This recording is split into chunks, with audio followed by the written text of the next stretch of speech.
Story 1. Red Eyes in the Deep Forest. I'm Sarah Jenkins, 28 years old, and I've just moved into an old house on the edge of a dense forest on the outskirts of Willow Creek, Oregon. I had just gone through a painful breakup and decided to leave the city to find a quiet, secluded place to start my life over. The house is quite small, built in the 1970s. With simple architecture but quite rundown. The smell of dampness and old wood always lingered in the air. When I inquired about the house, the real estate agent only said it had been vacant for a long time, but didn't mention anything unusual. However, as soon as I moved in, I felt a strange sense of isolation. The house is quite far from other residential areas, and the sound of the wind whistling through the ancient trees surrounding the forest always created a creepy atmosphere. I myself am a rather sensitive and anxious person, and the loneliness in this place only amplified my sense of unease. I had never believed in ghosts, but in my first few nights here, I began to feel that something was wrong. My first few days in the new house passed in almost complete silence. There was only the sound of birds chirping during the day and insects buzzing at night. The fresh air of the forest initially gave me a sense of peace, but sometimes that very silence became frightening. When night fell, the forest next to the house became pitch black, with only the faint moonlight piercing through the thick foliage. I often sat by the living room window, looking out at the forest, feeling a strange loneliness. Gradually, I started hearing strange noises from the forest. Very faint rustling, like leaves being blown by the wind, but sometimes it sounded like soft footsteps treading on dry leaves. I told myself it was just wild animals. However, those noises didn't stop at just rustling. Sometimes, I heard a branch snap, crack, or a small clink, like stones hitting each other. I knew for sure there was no one in the forest at that hour. Inside the house, I also began to feel abnormal things. Sometimes, when I was alone in the kitchen, I felt a sudden rush of cold air, even though the windows were closed. That coldness only lasted a few seconds and then disappeared, but it made me shiver. I started having strange recurring dreams. In my dreams, I saw myself wandering through the dark forest, and seeing ancient trees with branches reaching out like skeletal fingers. There was always a feeling of being watched in those dreams. The initial signs gradually became clearer and more frightening, no longer just vague sensations. I constantly felt like I was being watched from the forest. When I sat by the living room window at night, I had the feeling that someone was standing in the darkness, looking directly into my house. That feeling was so strong, it made me pull the curtains shut and turn on all the lights in the house. One night, I was cooking in the kitchen, when suddenly I smelled a strange odor. The smell was indescribable, like damp earth mixed with rusty metal, and a hint of dried blood. The smell was very strong, making me feel nauseous. I searched everywhere but couldn't pinpoint the source of the smell. It appeared suddenly, then vanished quickly. The noises from the forest also became clearer. One night, I heard a piercing shriek from deep within the forest, like an animal in severe pain. The shriek lasted a few seconds then fell silent. I began to feel that this house was not alone. There was an invisible presence very close by, and it seemed to be coming from the forest.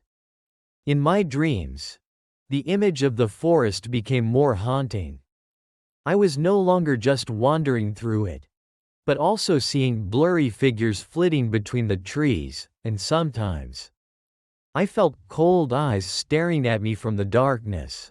On a full moon night, as I was trying to sleep in my second-floor bedroom, I suddenly felt an unusual coldness sweep into the room.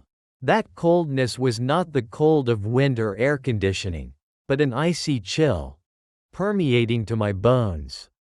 I startled awake, looking out the window.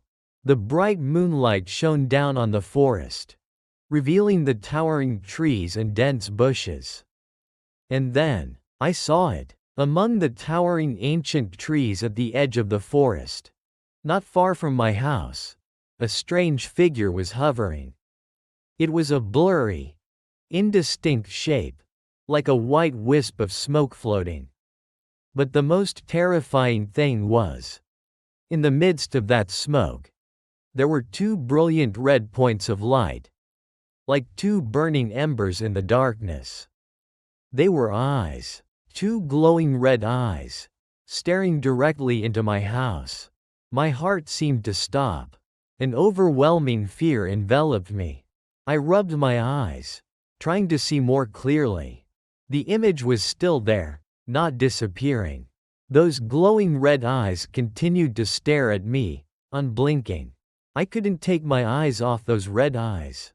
I felt drawn to them, as if hypnotized. A cold feeling ran down my spine, making me unable to move. Those red eyes seemed to know I was looking at them. They blinked once, then slowly floated lower, disappearing deeper into the dark foliage of the forest. I sank onto the bed, gasping for breath. My whole body trembled. I knew for sure I wasn't dreaming. I had seen something that didn't belong to this world. After that terrifying night, I couldn't go back to sleep. The image of the glowing red eyes in the forest haunted my mind. I knew I couldn't live here without finding out more about it. The next day, I decided to seek out the nearest neighbor, an elderly woman named Mrs. Finch, who lived about half a mile from my house. Mrs. Finch was a kind woman, but her eyes showed concern when I mentioned my house in the forest. Initially, Mrs. Finch was hesitant to tell the story, but when I told her what I had seen, she sighed and began to tell an old tale, a story that the residents of Willow Creek often passed down. Mrs. Finch recounted that, "My house and the surrounding forest once belonged to a wealthy family named Blackwood in the 1800s. This family had a daughter named Eleanor Blackwood, who was said to have the ability to see and speak with spirits. Eleanor often went into the forest alone, and people said that she was lured by a dark force in the forest. One night, Eleanor disappeared into the forest and was never found. The Blackwood family organized many searches, but in vain. Afterwards, a few local residents reported seeing a dark figure hovering above the treetops in the forest at night, with glowing red eyes. People believed it was Eleanor's spirit, transformed into a malevolent entity after being possessed by dark forces." Mrs. Finch also added that anyone who lived in this house would be haunted by Eleanor's spirit, and she would try to lure them into the forest to connect with her. I shivered. The red eyes I had seen. Could they be the spirit of Eleanor Blackwood? After hearing the story of Eleanor Blackwood, the fear in me had turned into a real obsession. I no longer dared to look out at the forest at night. However, Eleanor's spirit seemed unwilling to leave me in peace. The noises from the forest became more frequent and distinct. Faint whispers, calling my name from the direction of the forest. "Sarah, Sarah, come here." I frequently felt the temperature in the house suddenly drop very low in certain spots, especially near the window facing the forest. An icy chill enveloped me. One night, as I was trying to sleep, I heard a soft scratching at my bedroom window. I startled upright, looking outside. No one was there, but I felt a very close, very strong presence right outside the window. I heard the whisper again, this time clearer, as if it was right next to my ear. into the forest, with me." The voice was thin, seductive, and chilling. I trembled, unable to move. I tried to close my eyes tightly, telling myself it was just an illusion. But then, I felt an invisible pressure weighing down on my chest, as if someone was sitting on me. A strange foul odor emanated, like damp earth and dried blood that I had smelled before. I opened my eyes. The room was pitch black, but I felt two glowing red eyes staring at me from the darkness, from the foot of the bed. I screamed a piercing cry, jumping out of bed and running out of the room. After that night, I knew I couldn't continue living in this house. Eleanor Blackwood's spirit had become too strong and aggressive. I decided to flee. I packed my essentials and drove away into the night. As I drove away from the house, I looked back. In the darkness of the forest, among the towering trees, I saw those glowing red eyes again. They hovered in midair, staring directly at me, as if regretting not being able to lure me into the forest. I drove away quickly, not daring to look back. I have moved to another city, hundreds of miles from Willow Creek. I've tried to start a new life, but the haunting image of the red eyes in the deep forest still hasn't left me. Sometimes, on full moon nights, I still feel an unusual coldness sweep into my bedroom, and in my dreams, I still see myself wandering through the dark forest, and hear whispers calling my name from deep within the shadows. Eleanor Blackwood's spirit is probably still there, forever trapped between the old house and the haunted forest, waiting for its next victim. And I know that a part of me will forever be haunted by those glowing red eyes. Story 2. The White Shadow Knocks on the Deep Forest Door. I'm Ethan Vance, 32 years old, a freelance graphic designer, who just moved into an old house deep in a secluded forest in Salem, Massachusetts. After a major, stressful project that left me exhausted, I decided to find a quiet, remote place to rest and regain inspiration. The house is quite isolated, built in the 1800s, with antique wooden architecture and a slightly rundown appearance. The smell of decaying wood and damp earth immediately hit me.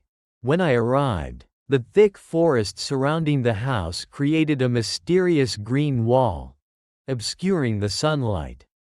During the day, the place seemed peaceful, but when night fell, an eerie silence enveloped everything. I'm naturally quite prone to anxiety, and this isolation only amplified my sense of unease. Although a rational person, I began to feel that something was wrong from my very first nights here. My first few days in the new house passed quite slowly. I spent my time unpacking, exploring the nooks and crannies of the house, and enjoying the fresh forest air. I had installed a security camera system around the house to deter theft, a habit of those living in secluded areas. When night fell, the forest became eerily silent. There was only the sound of the wind rustling through the ancient trees and the chirping of insects. However, a few nights after moving in, I began to hear strange noises. They were faint knocks, very soft, seeming to come from somewhere within the house.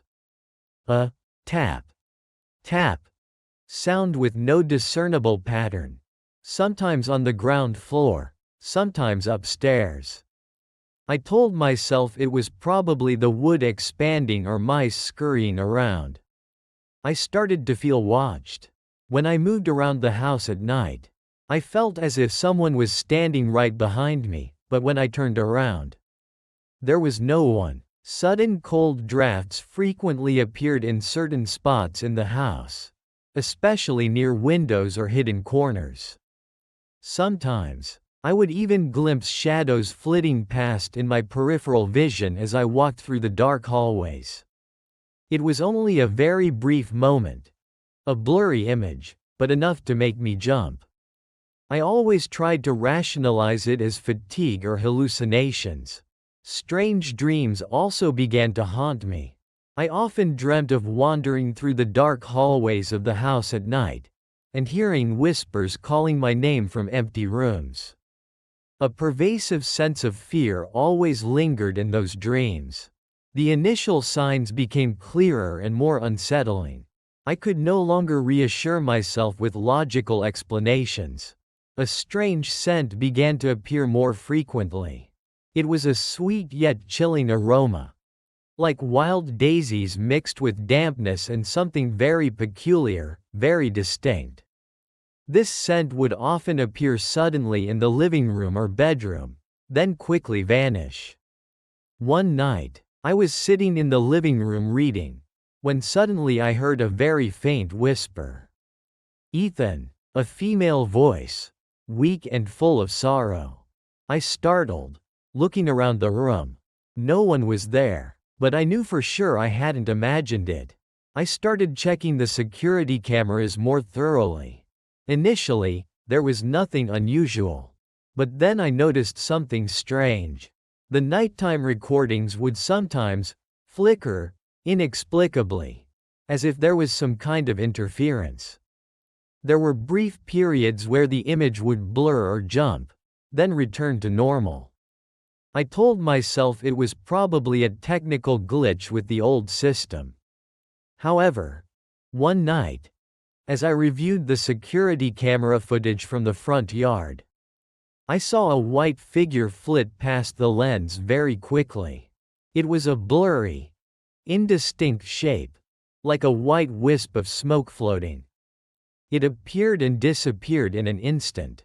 My heart pounded. I rewound the footage repeatedly, trying to get a clearer look. But the image was too fast and too blurry. I couldn't identify what it was. That incident truly made me anxious. I no longer felt these were just hallucinations. Something was here, and it was trying to communicate with me. On a night of fierce storms, with lightning flashing continuously, I was trying to sleep in my second-floor bedroom. The wind whistled through the window cracks and the rain pounded on the roof, creating a terrifying symphony. Suddenly, I heard it. A knock, knock, knock, knock. Very clear, from the front door on the ground floor. My heart sank. Who could be visiting at this hour, in such weather? I knew for sure I wasn't expecting anyone. I jumped out of bed, trembling as I went downstairs. Every step I took echoed in the silent house. When I reached the ground floor, I stood in front of the main door, holding my breath and listening. The knocking came again, this time stronger, more insistent. Knock, knock, knock. I looked at the security camera feed on my phone. The front door camera showed a blurry image of a white figure standing at the door. It was a woman, wearing a long, pristine white dress, her long black hair flowing down. She stood with her back to the camera, and her arm was raised, knocking on the door. I was startled. That was the white shadow I had seen on the camera before. I didn't dare to open the door. "Who's there?" I called out loudly, my voice trembling. There was no answer. The white figure remained still, continuing to knock.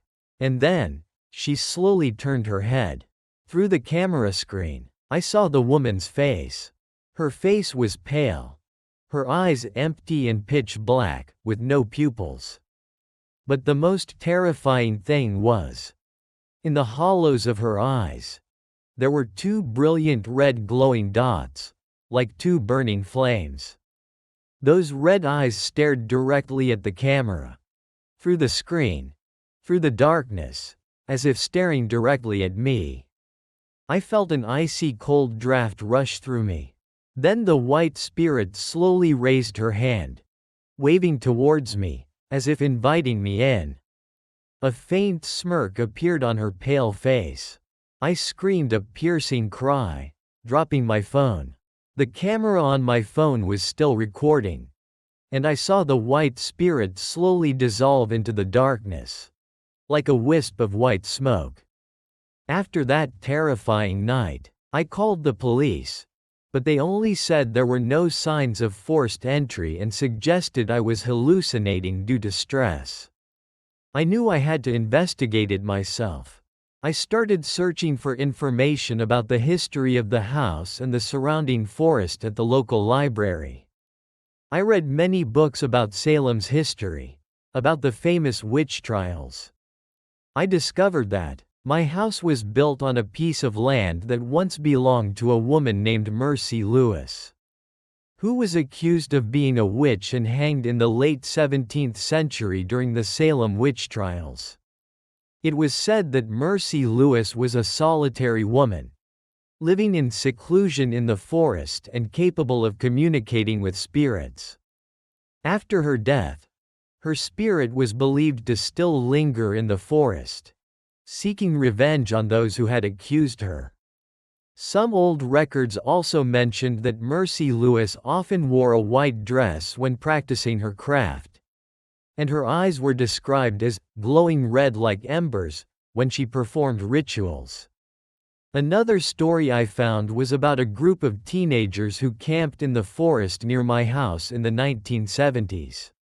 They recounted that at night, they saw a white spirit floating above the treetops, with glowing red eyes. One of them mysteriously disappeared afterward. These stories sent shivers down my spine. The white shadow I saw, the red eyes, and the forest all matched what was told about Mercy Lewis. Could it be? Her spirit was still here, and she was trying to reach me? Mercy Lewis' presence became increasingly clear and aggressive. I no longer dared to turn off the lights at night. The knocking continued, not just at the main door but also at the bedroom and living room windows. The knocking grew stronger and stronger, as if trying to break down the door. I frequently heard whispers calling my name from empty rooms, and chilling giggles echoing from the hallway. The strange scent of wild daisies and dried blood also appeared more frequently, sometimes very strongly, making me feel nauseous. One night, as I was working on my computer, I suddenly felt an icy cold draft on the back of my neck. I shivered, trying not to turn around. Then I heard a sigh right behind me, a mournful, sorrowful sigh. I clearly felt someone standing very close behind me. "Who's there?" I called out loudly, my voice trembling. There was no answer. But then I saw a blurry white shadow flit past in my peripheral vision on the computer screen. It was the reflection of Mercy Lewis, standing right behind me, with her glowing red eyes staring at me. I screamed a piercing cry, jumping out of my chair and running out of the room. I knew I couldn't run forever. Mercy Lewis' spirit wanted something from me. I decided to learn more about Mercy Lewis, about her last written records before she was hanged. I found an old historical archive in a neighboring town. There, I found a detailed transcript of Mercy Lewis' testimony at her trial. She had been accused of witchcraft because local residents were jealous of her and feared her special abilities. Her final testimony was a curse upon those who had condemned her, and she vowed that her spirit would never rest until the truth was revealed and she was exonerated. I returned to the house, filled with determination. That night, when the knocking echoed once more, I was no longer afraid. I approached the front door, looking at the security camera. The white spirit of Mercy Lewis stood there again, with her glowing red eyes. I opened the door. A chilling gust of wind swept into the house. Mercy Lewis hovered directly in front of me. Her red eyes stared directly into mine. "Mercy Lewis," I said, my voice calm and clear. "I know the truth. I know you were innocent." Mercy Lewis' pale face remained unchanged, but her red eyes seemed to soften slightly. The truth must be revealed. A faint whisper echoed in the air. I told her about what I had found in the historical records, about how I would do everything I could to prove her innocence. When I finished speaking, a faint glow surrounded Mercy Lewis' spirit. Her red eyes gradually disappeared, replaced by a soft white light. Her face appeared in a peaceful smile, before she vanished into thin air. From that night on, my house became unusually quiet. There were no more strange noises, no strange smells, and the security cameras no longer flickered. I spent many years afterward researching and writing a book about Mercy Lewis' case, using the evidence and stories I had found. My book helped clear Mercy Lewis' name and changed people's perceptions of the Salem witch trials.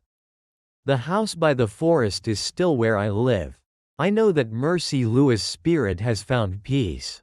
But I also know that buried secrets in history can always find a way back, and I will never forget the terrifying nights when the white shadow with red eyes knocked on my door.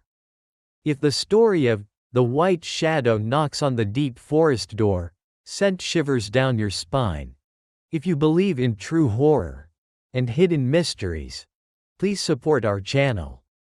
Hit the subscribe button and turn on notifications so you don't miss our next haunting stories, where we uncover the deepest fears. Thanks for listening. Story 3. The White Shadow in the Night Cornfield.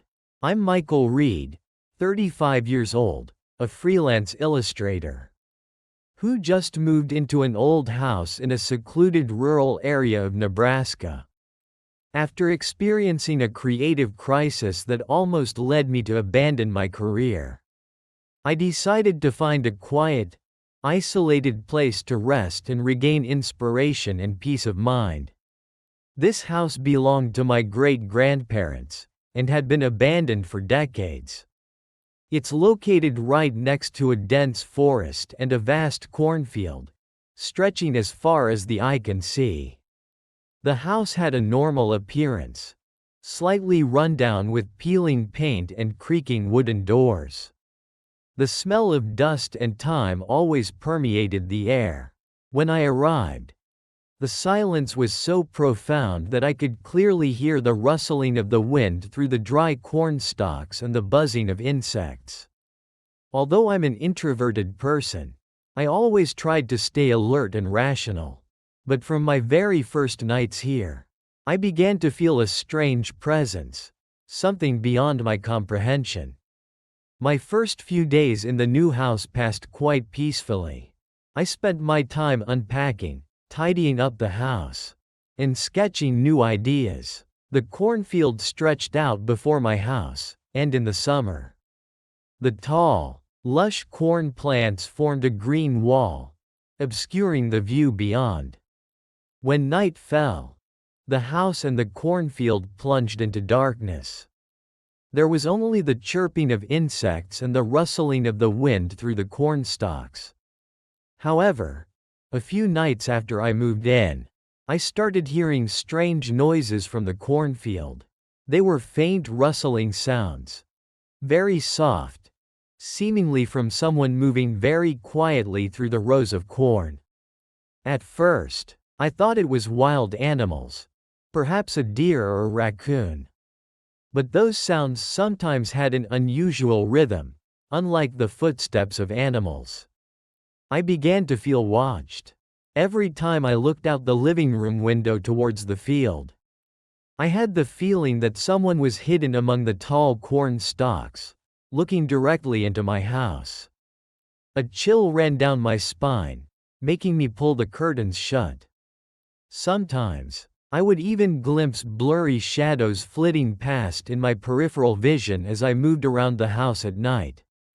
It was only a very brief moment, an indistinct image, but enough to make me jump.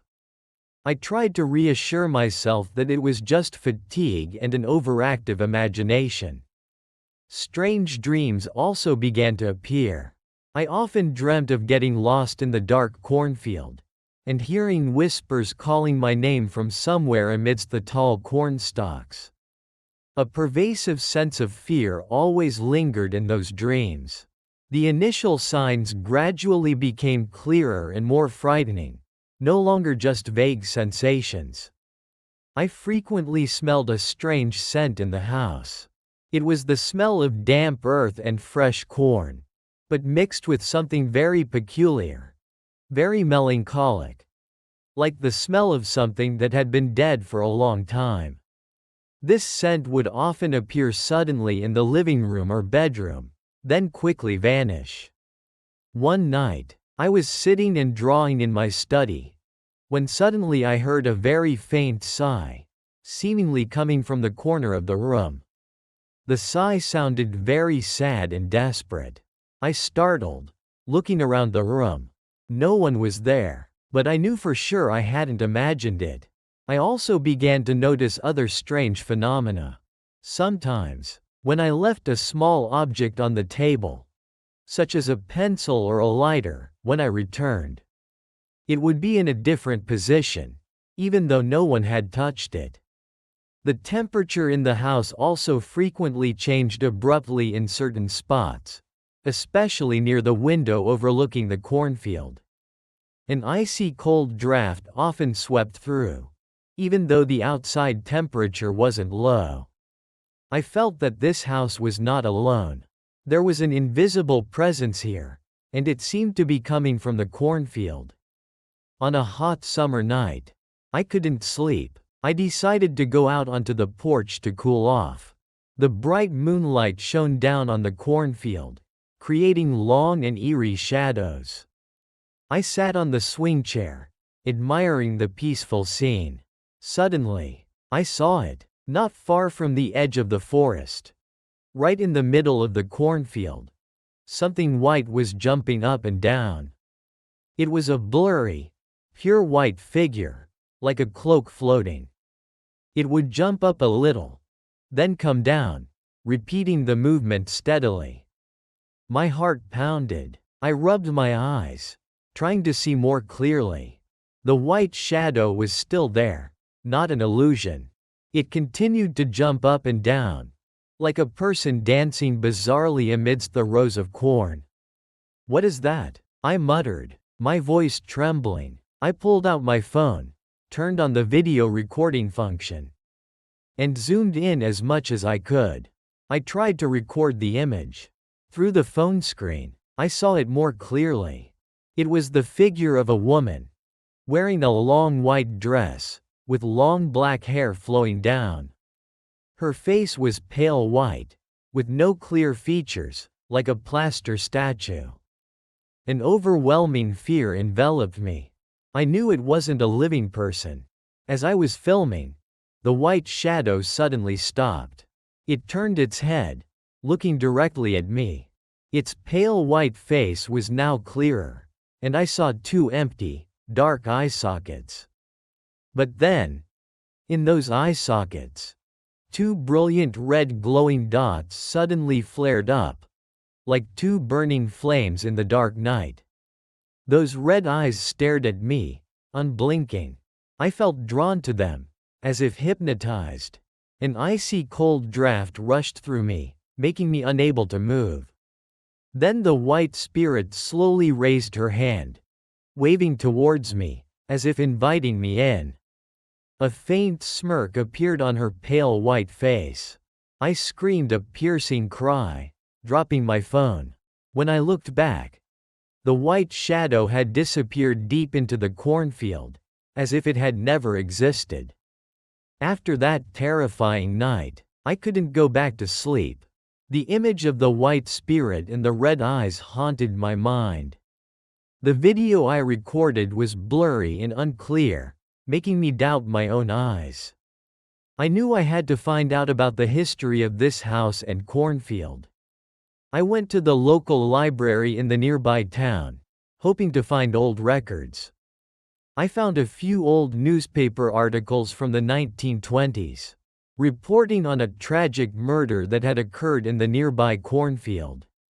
A young woman named Eleanor Vance, 20 years old, was brutally murdered and her body was found among the rows of corn. The case was never solved, and the perpetrator was never found. The article described Eleanor as a beautiful young woman, often wearing white dresses and having a pale face due to a childhood illness. Her family owned a large corn farm, and my house was the old Vance family home. Another detail sent shivers down my spine. According to the accounts of local residents at the time, after the murder, at night, people often saw a white figure jumping up and down in the cornfield, and sometimes glowing red eyes were seen from deep in the darkness. They believed it was Eleanor's spirit, unable to rest due to her unjust death. I shivered. Her name, Eleanor Vance, was identical to my last name. The pale white face, the white dress, and the jumping up and down in the cornfield all matched what I had seen. Could it be Eleanor's spirit was trying to contact me, someone who shared her last name? After learning about Eleanor Vance, the fear in me had turned into a real obsession. I no longer dared to look out at the cornfield at night. However, Eleanor's spirit seemed unwilling to leave me in peace. The noises from the cornfield became more frequent and distinct. The rustling grew stronger, as if someone was frantically running through the corn rows. Sometimes, I would also hear faint, sorrowful sobs echoing from the direction of the field. The sound of that crying sent a chill down my spine. Inside the house, paranormal phenomena also escalated. Small objects would frequently move on their own, or break inexplicably. One night, an old picture frame hanging on the wall suddenly fell to the floor and shattered, even though there was no wind or impact. One night, I was standing in front of the mirror in the bathroom, when suddenly I saw my own face in the mirror distort. My eyes became empty, pitch black. Then two brilliant red glowing dots suddenly flared up in them. My face also became pale white, with no distinct features. I screamed a piercing cry, backing away. When I looked again, my face in the mirror had returned to normal. But the fear remained. Eleanor's spirit was trying to possess me, or show me what she had endured. I no longer dared to look in the mirror at night. Every time I closed my eyes, I saw the pale white face with glowing red eyes of Eleanor Vance. I knew I couldn't run forever. Eleanor Vance's spirit wanted something very intensely. I decided to go back to the cornfield at night, bringing a flashlight and a voice recorder. I wanted to confront Eleanor, to find out what she wanted. When I reached the edge of the forest, the rustling in the cornfield became frantic. Then I saw Eleanor Vance's white shadow jumping up and down amidst the rows of corn, with glowing red eyes. "Eleanor," I called out loudly, my voice trembling but firm. "I know you're here. What do you want? Tell me." The white shadow stopped. It slowly turned to look at me. Her glowing red eyes stared directly into mine. Then a weak, pained voice came from the white shadow. "Find the killer, for me." I asked, "Who is the killer? Did she leave any clues?" Eleanor's spirit pointed towards a large ancient tree deep in the forest, not far away. I followed Eleanor's direction, finding a small hollow at the base of the tree. Inside, I found a rotten wooden box. Opening it, I saw an old silver necklace and a torn piece of blood-stained fabric. The next morning, I brought these pieces of evidence to the police station. With the new clues, the police reopened Eleanor Vance's case. After months of investigation, they found the perpetrator. It was an old neighbor of the Vance family, who had attempted to rob Eleanor and murdered her to cover up his crime. When the perpetrator was arrested and confessed, the strange phenomena at the house and in the cornfield gradually disappeared. I no longer heard crying or rustling. The white shadow with red eyes no longer appeared. The house by the forest and cornfield is now peaceful. I know that Eleanor Vance's spirit has finally found peace after decades of injustice. I still live in this house, and I believe that Eleanor's spirit is no longer trapped. But every time I look out at the cornfield at night, I still remember the white shadow with the pale white face and glowing red eyes, a reminder of the indelible pain of the past.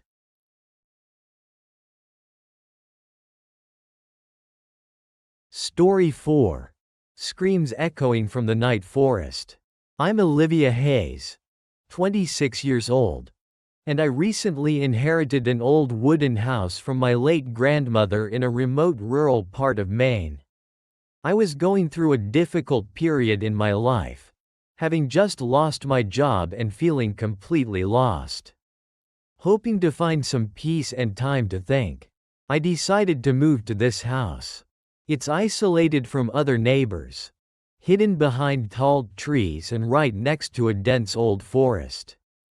The house looks quite ordinary, but it's old and has many dilapidated parts. The smell of dampness and rotting wood was the first thing I noticed upon entering. The local people I briefly met seemed friendly, but their eyes held something indescribable, a vague apprehension. When they looked towards my house, I didn't pay much attention, just thinking they were perhaps curious about the newcomer. But in my first few nights here, I began to hear strange sounds echoing from the forest, sounds that kept me awake.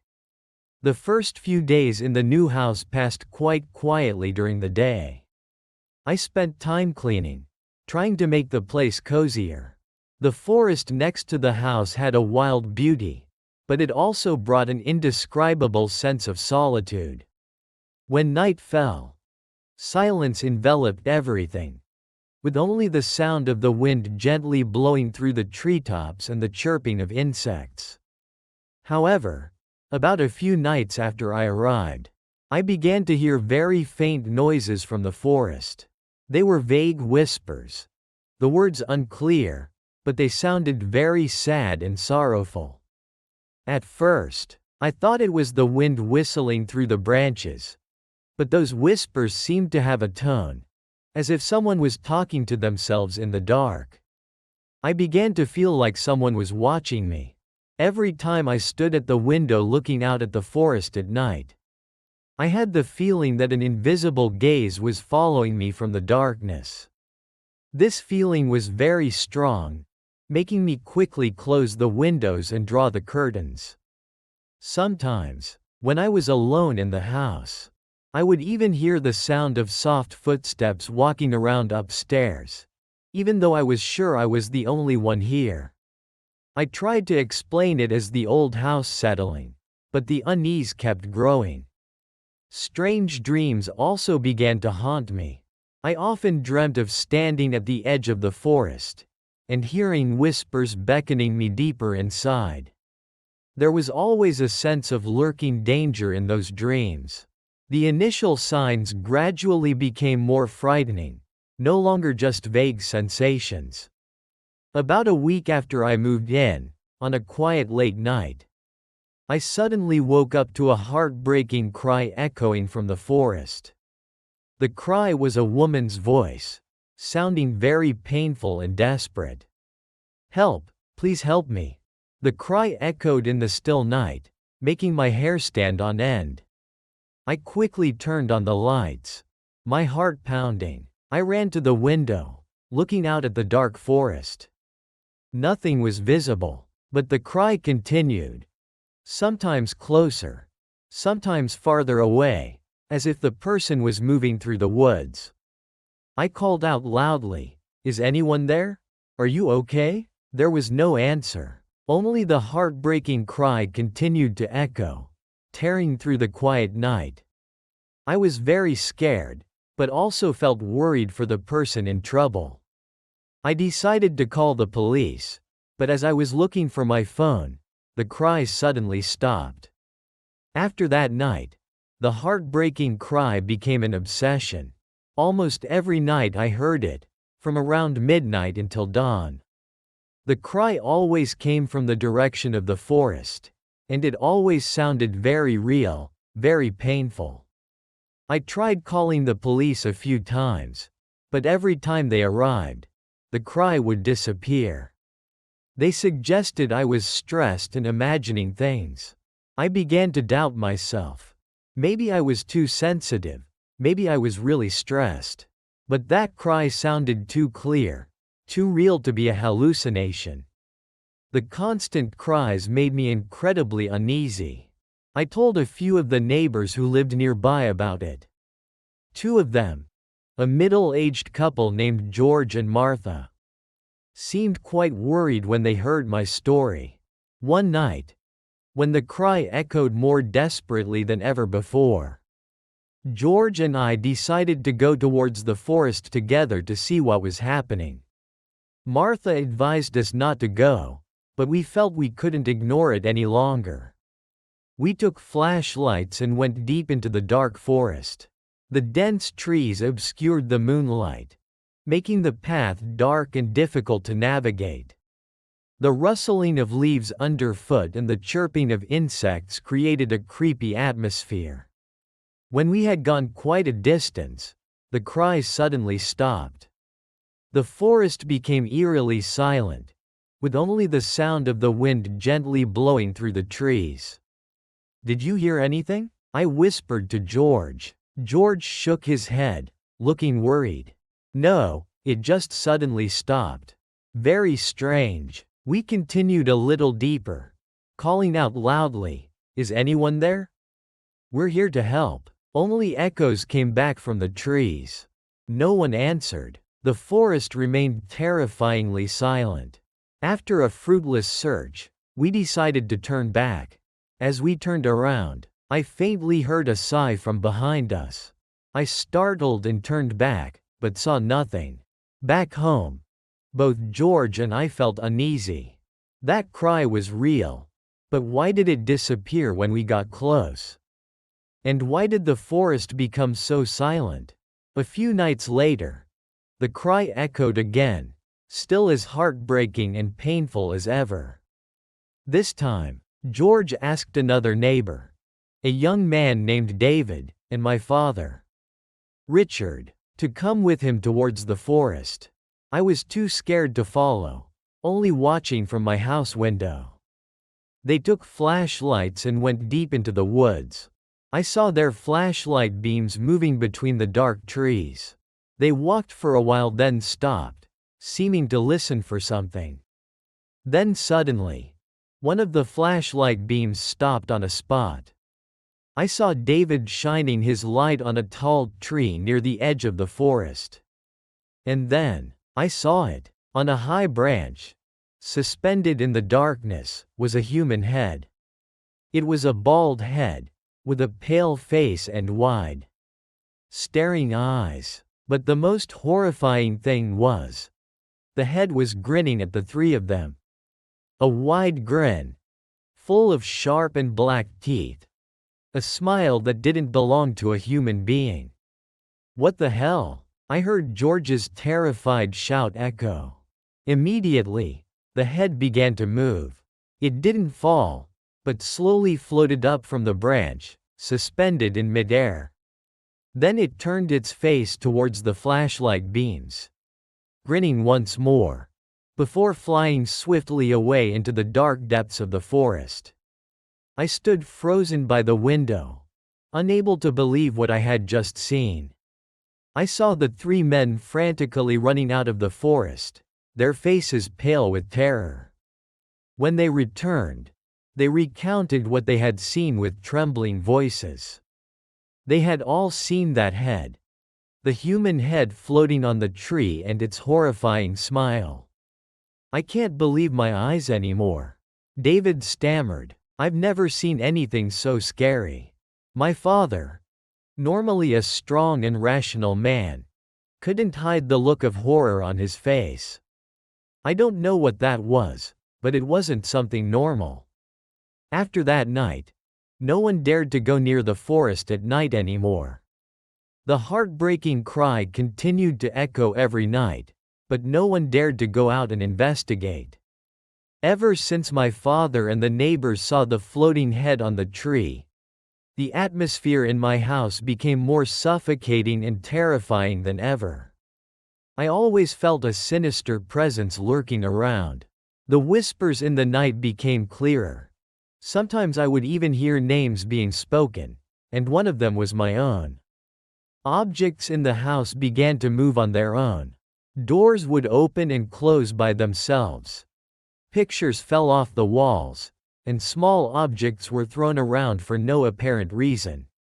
One night, as I was sleeping, I felt someone touch my leg. I startled awake, but saw no one. However, I clearly felt an icy coldness surrounding me. I frequently saw blurry shadows flitting past in my peripheral vision as I moved around the house. They were dark shadows, moving very quickly, and disappearing instantly. I began to doubt myself. Maybe I was really hallucinating. Maybe the stress and loneliness had made me paranoid. But what my father and the neighbors had seen was real. I knew it. I felt like I was trapped in a nightmare with no escape. This house, this forest, they were all closing in on me, and I didn't know how much longer I could endure it. My last few nights in that house were the most terrifying. The heartbreaking cry from the forest echoed closer and closer every night, more painful than ever. Inside the house, the paranormal phenomena also became more violent. Furniture was thrown around. Screams and cries echoed from empty rooms. One night, as I was huddled in the living room, trying to block out the terrifying sounds outside, the living room door suddenly burst open. An icy cold wind swept in, carrying the smell of dampness and an indescribable stench. I saw a blurry dark figure standing in the doorway. Then the dark figure slowly took shape. It was a human head, bald, with a pale face and wide, staring eyes. And it was grinning at me, the wide grin full of sharp and black teeth. I screamed in terror, trying to back away. But the head began to float towards me, its smile growing wider and more terrifying. I closed my eyes tightly, waiting for the worst to happen. But then, everything fell silent. I slowly opened my eyes. The head was gone, but I felt a cold, piercing gaze looking at me from the window. I turned my head. In the darkness of the forest, I saw hundreds of glowing red eyes staring at my house. Those eyes shone brightly in the dark night, like burning embers. That was the last night I stayed in that house. The next morning, I packed all my belongings and left, never daring to return. I don't know what those creatures were, and why they haunted that forest. But I know that the screams echoing from the night forest and the horrifying smile of the floating head will forever be a nightmare haunting me for the rest of my life. Story 5. The Call from the Night Forest and the Figure on the Truck. I'm Liam Carter, 29 years old, a young architect who just opened my own company and am facing immense work pressure. To escape the city's noise and find a quiet space to focus on the biggest project of my career, I decided to rent an old house on the edge of a dense forest in upstate New York.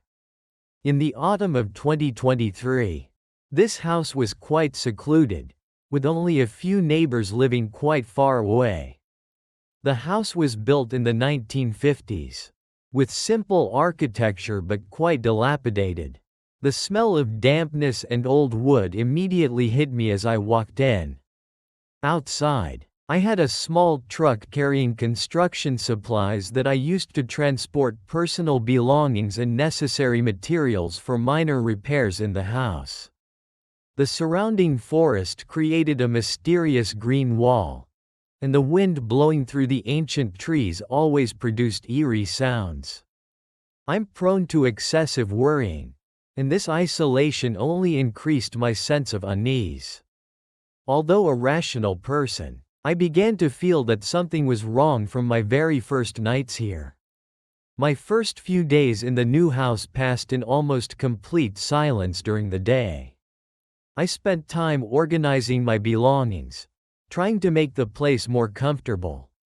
My supply truck was still parked in the front yard, right under the old oak tree. When night fell, the forest became pitch black, with only faint moonlight piercing through the thick foliage. I often worked late into the night, and occasionally, I would hear strange noises. They were very faint sighs, seemingly echoing from somewhere within the house. The sighs sounded very sad and lonely. At first, I thought it was the wind whistling through the window cracks or the wood settling.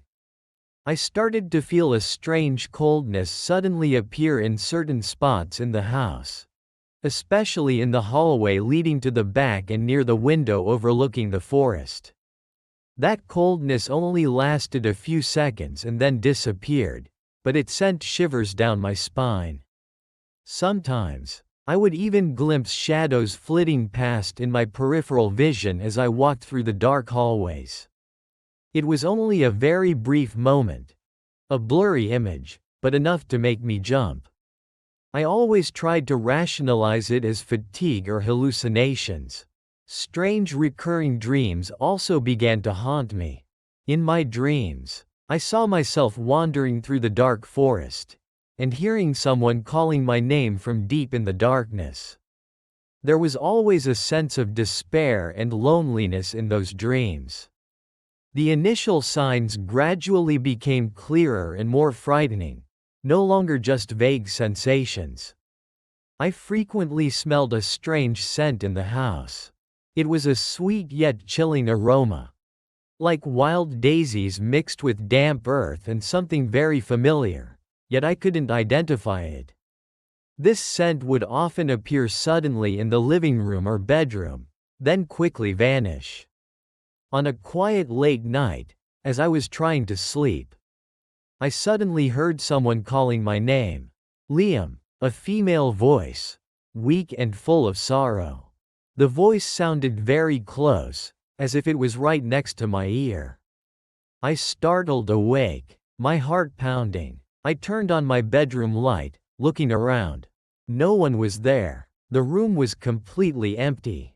"Who's there?" I called out loudly, my voice trembling. There was no answer, but I clearly felt an invisible presence in the room with me. An icy cold draft enveloped me, making me shiver. I couldn't go back to sleep after that. The voice calling my name echoed in my head, haunting me all night. I tried to reassure myself that it was just a hallucination due to being overly stressed, but the fear kept growing. The next morning, I felt incredibly tired and exhausted after a sleepless night. The first thing I did was check the security cameras I had installed around the house.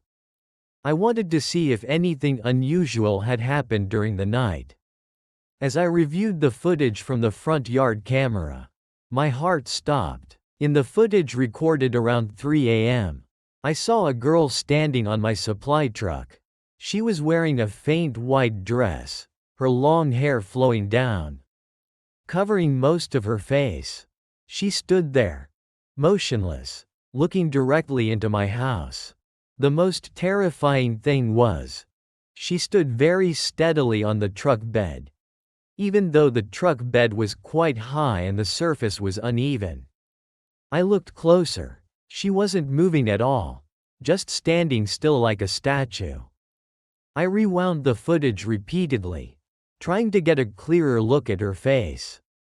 Although the image was a bit blurry and the light was dim, I could see her face was pale white, almost featureless. Her eyes were empty, pitch black, like two deep hollows. There was no emotion on that face. I saw her standing there for a few minutes. Then she slowly lifted one leg, as if preparing to step down. But then, she lowered her leg again, standing still for a moment longer.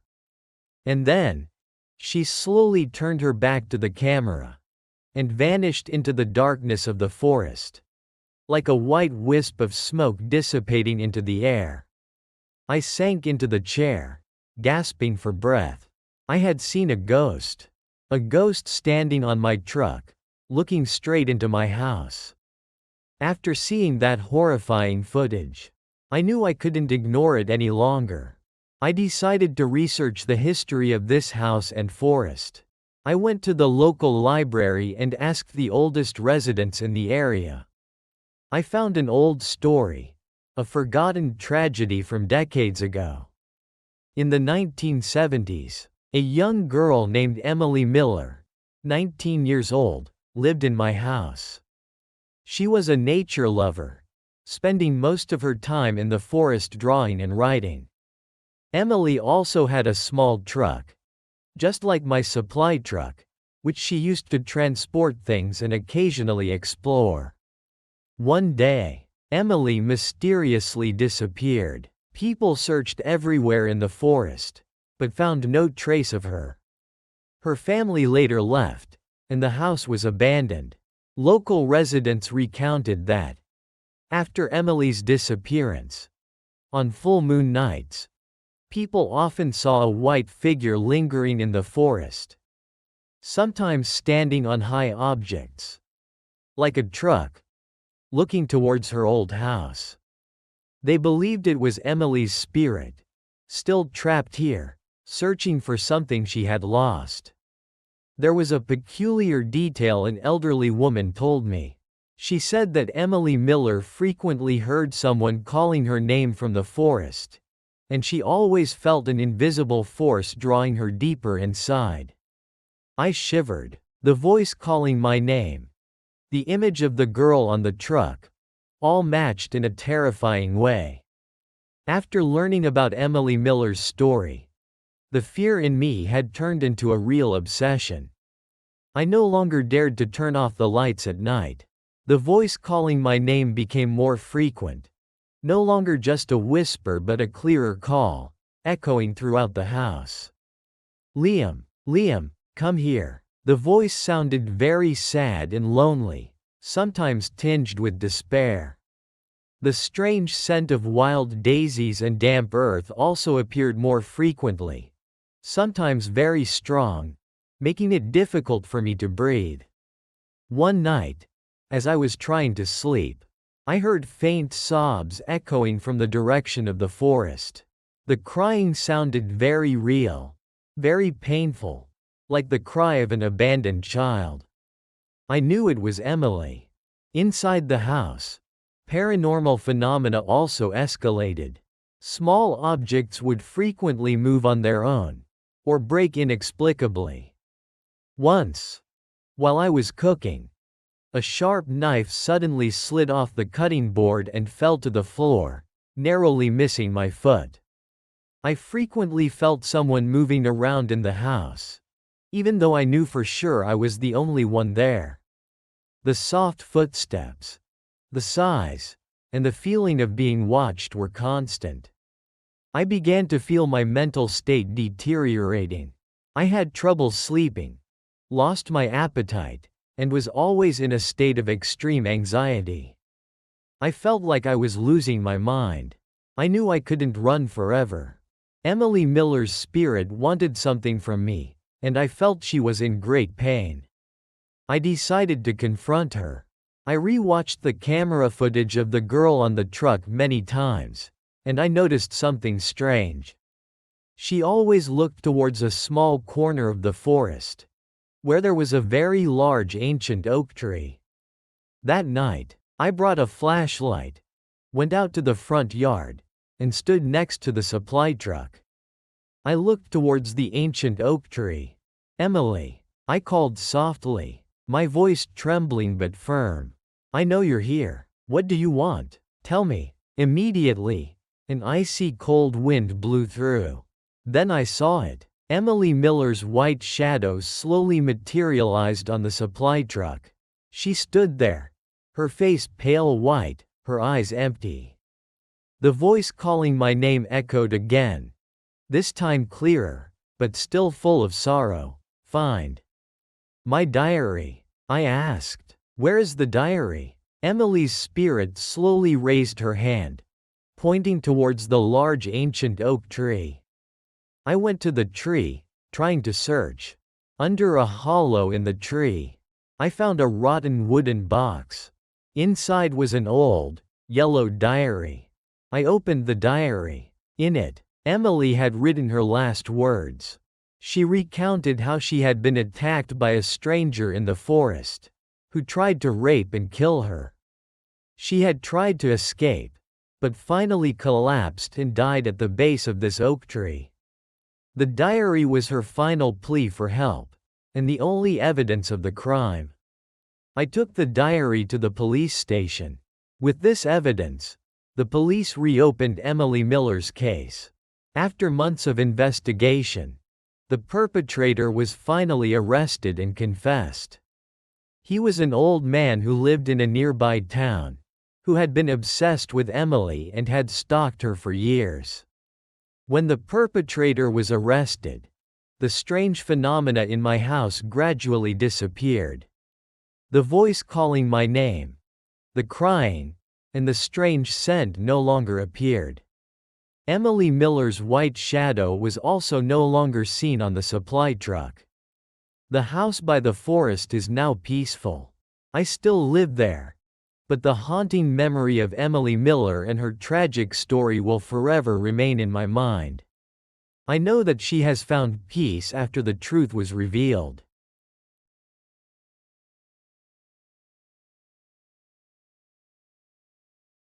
Story 6. The Black Lake by the Forest. I'm Eleanor Clark, 38 years old, a writer trying to cope with the grief after the sudden death of my husband. To find a quiet space, away from all the sad memories and focus on finishing my unfinished novel, I decided to rent an old wooden house in a remote part of Wisconsin, near a small town called Havenwood. The house was nestled deep within a large property, surrounded by an old forest. And behind the house was a deep lake, its surface black and eerily still. The house looked ordinary, but it was clear that no one had lived there for a long time. The smell of mildew, dust, and a strange fishy odor permeated the air.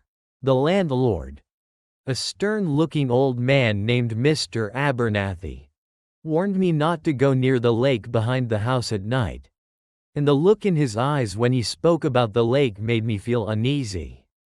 I've always been prone to overthinking, and the isolation coupled with Mr. Abernathy's warning only made me feel more anxious. Despite trying to reassure myself, I could sense a strange atmosphere enveloping this place, especially when night fell. My first few days in the new house passed quite quietly. I tried to get used to my new life, spending time cleaning the house and starting to write. The surrounding forest was very quiet during the day, but the black lake behind the house always evoked a chilling feeling in me. The lake's surface was as smooth as a mirror, reflecting the dense trees around it, but deep beneath that still surface seemed to lurk something dark. When night fell, the forest and the lake plunged into darkness. The sound of the wind blowing through the dry branches and the chirping of insects were the only sounds I could hear. However, a few nights after I moved in, I began to hear strange noises coming from the direction of the lake. They were soft sounds, like someone gently stirring the water or something falling onto the lake's surface. At first, I thought it was wild animals coming to drink, but those sounds sometimes seemed very strange, as if someone was swimming or diving beneath the water. I began to feel watched, especially when I stood at the window looking out at the lake at night. I had the feeling that an invisible gaze was following me from the dark surface of the lake. This feeling was very strong, making me quickly draw the curtains. Sometimes, when I was alone in the house, I would even hear the sound of soft footsteps walking around downstairs, echoing from the hallway leading to the back door that faced the lake. I was sure I was the only one here. Strange dreams also began to appear. I often dreamt of standing by the shore of the Black Lake and seeing shadowy figures sinking to the bottom, their arms reaching up for help in despair. There was always a suffocating and helpless feeling in those dreams. The initial signs gradually became more frightening, no longer just vague sensations. I frequently smelled a very strange fishy odor in the air, especially at night when the wind blew from the direction of the lake. This fishy smell was very unpleasant, like dead fish or something decomposing. The scent often appeared suddenly and then disappeared, but it always made me feel nauseous. One morning, as I was walking around the shore of the lake, I saw a strange object floating on the water's surface. It was the carcass of a monkey, already dead and starting to decompose. The strange thing was, there are no monkeys living in this area. I didn't understand how it could have appeared here. I felt very uneasy and decided to call Mr. Abernathy to ask about it. He just shrugged and said, "Sometimes animals wander here and drown in the lake. Don't worry about it." But his tone didn't sound sincere at all. On a stormy night, as I was trying to sleep, I suddenly heard loud noises echoing from the lake. They were loud banging sounds, as if someone was smashing or throwing something onto the water's surface. The noise lasted for a while and then stopped, but it kept me awake. I began to feel that this lake was not just an ordinary lake. There was something sinister lurking beneath that dark surface. In the following nights, the strange noises from the lake became more frequent and frightening. I not only heard the sound of water being stirred and objects falling in, but also other sounds. Sounds that sent a chill down my spine. I began to hear very faint whispers, seemingly echoing from the bottom of the lake. Those whispers were unclear, the words unrecognizable, but they had a very strange tone, both sad and threatening. One night, as I was standing at the window looking out at the lake, I suddenly heard someone calling my name. Eleanor. A male voice, hoarse and full of sorrow. The voice echoed from the dark surface of the lake, sounding very close and very clear. I startled back, my heart pounding. I was sure I hadn't imagined it. There was no one else here but me. I tried to reassure myself that it was just a hallucination, but the voice calling my name kept echoing in my head. I felt an overwhelming fear rising within me. After that night, the voice calling my name from the lake became an obsession. Almost every night I heard it, and each time, the voice sounded clearer and more sinister. I began to feel like there was a strange connection between me and this black lake. As if something at the bottom of the lake was trying to contact me, trying to pull me down. Unable to bear these strange phenomena any longer, I decided to learn about the history of the lake behind the house. I went to the library in Havenwood and talked to the oldest residents in the area. I discovered chilling stories about this black lake. The locals called it Dead Lake or Haunted Lake. They said that, for generations, many people had mysteriously drowned in this lake. Those unfortunate souls included both adults and children, and no one seemed to know exactly why they died.